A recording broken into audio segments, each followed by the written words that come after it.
Привет, мальчишки и девчонки. У нас очередной выпуск экспериментов с едой из холодильника. Вот пришло время сливочного масла. Кому не нравится скушать белый мягкий хлеб, намазанный маслом? Мураши из любопытства приближались к маслу, а потом резко отпрыгивали назад. Видимо, ароматика масла не понравилась муравьям. И в конце эксперимента я нашел рядом с маслом мертвых муравьев.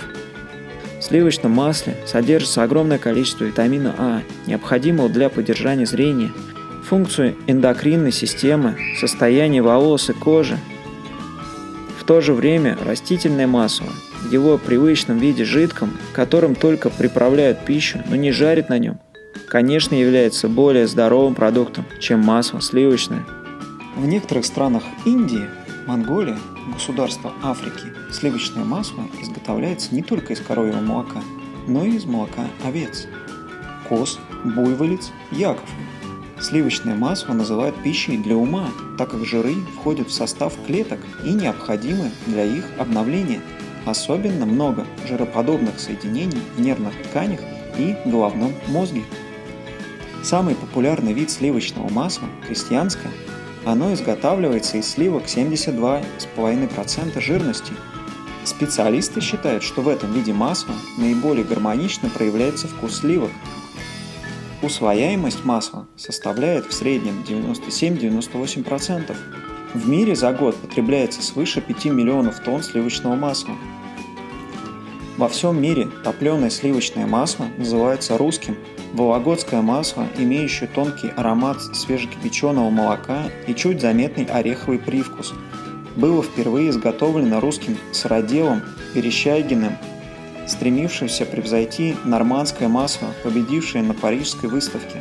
Правда, вологодским оно стало только при Брежневе. До этого у нас вологодское масло звалось просто сливочным, а за границей его покупали под брендом «Петербургское».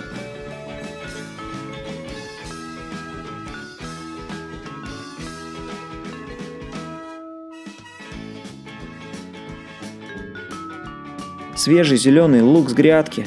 Мураши отнеслись холодно. На всякий случай я растер лук до образования сока. За все время им заинтересовались несколько муравьев. Видимо, он совсем им не нужен. Что совсем не скажешь про употребление лука людьми. Лук считается самым распространенным продуктом в мире. Выращивается он больше, чем в 175 странах. Это массовые посевы, несколько раз превышающие посевы пшеницы, главного рекордсмена по объему урожая.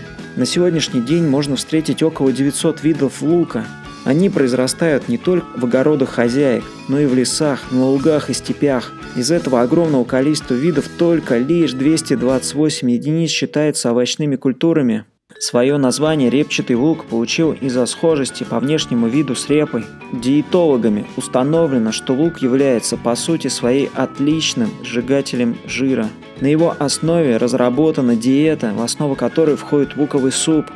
Каждый человек знает о том, что при чистке лука на глазах появляются слезы.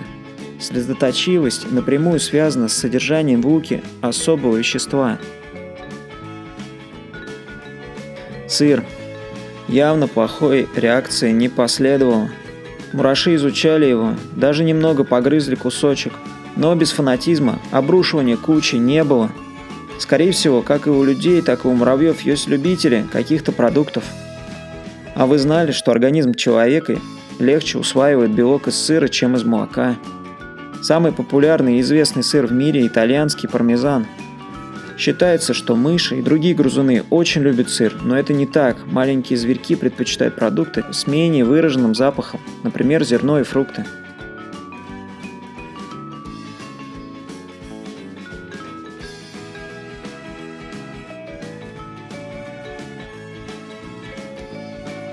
И последнее на сегодня – это горчица. Мураши старались держаться от нее подальше. Видно, как они движутся к горчице, но впоследствии меняют траекторию. За все время несколько отважных мурашей приблизились к ней достаточно близко. На видео видна реакция самого любознательного муравья. Горчица – растение из семейства капустных. Горчичное зерно в диаметре не превышает 1,1 мм, а в высоту куст черной горчицы может достигать 3 метра. Первые упоминания горчицы можно найти на страницах Библии и в индийских летописях 300-тысячелетней давности. Горчица упоминается в Торе, Коране и Библии как символ малого, но обладающего огромным значением. Семена горчицы содержат фитонциды и антибактериальные вещества, благодаря которым горчицу можно использовать как природный консервант для сохранности продуктов. В некоторых японских ресторанах васаби делают из горчицы, подкрашенной красителем в зеленый цвет. В Италии делают фруктовую горчицу, добавляя в приправу яблоко, груши, лимоны и даже мандарины. С древних времен ценились противовоспалительные свойства горчицы. При простудных заболеваниях горчица может оказать согревающее воздействие. Она эффективно помогает при кашле и насморке. В современной медицине применяются горчичники или горячие ванны с горчичным порошком. В частности, они оказывают неоценимую помощь при бронхите и трахеите. Из горчицы делают очень полезное масло, которое содержит полиненасыщенные кислоты, укрепляющие кровеносные сосуды и сердце, а также снижают риск развития атеросклероза. По многим показателям это масло лучше подсолнечного. Элементы, содержащиеся в горчице, обладают способностью расщеплять жиры. Эта приправа может быть полезна людям, желающим снизить свой вес. Оно помогает усвоению жирной пищи и стимулирует обмен веществ в организме. Мальчишки и девчонки, а у меня на этом все. Ставьте эксперименты, изучайте Вселенную и будьте здоровы. Пока-пока.